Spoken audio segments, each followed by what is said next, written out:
everything is fairly symmetrical. Break 15. So I'm looking at hip range of motion, 50, basically 52, and so that's less than a degree there. Really less than a degree with your knee range of motion as well. You do favor your left side, like 1%, less than 1%. I wouldn't be necessarily too concerned about that. Your contact time and step length, all the same, so a pretty symmetrical gait. I'd be curious to see, normally when we speed people up, like into a run, that's when some of the asymmetries start to come out. So we'll retest it there.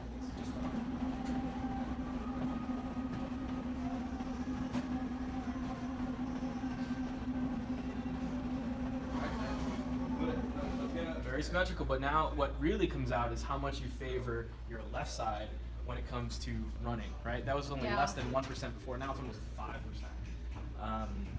So that's pretty interesting. I feel like I can really even hear it when you run, like it's louder on that left side. So. But as far as just visibly looking at this, everything is really symmetrical, so it's cool to have a machine like this, because otherwise, from the naked eye, you can't really tell that 5% of your mass is on that side, you know what I mean? This is tracking knee range of motion over time. You can see it's kind of like, it's cycle pattern here.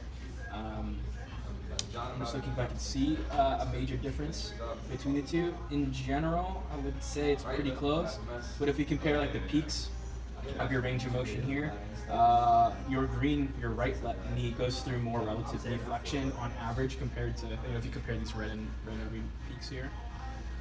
So your knee is probably moving on that side.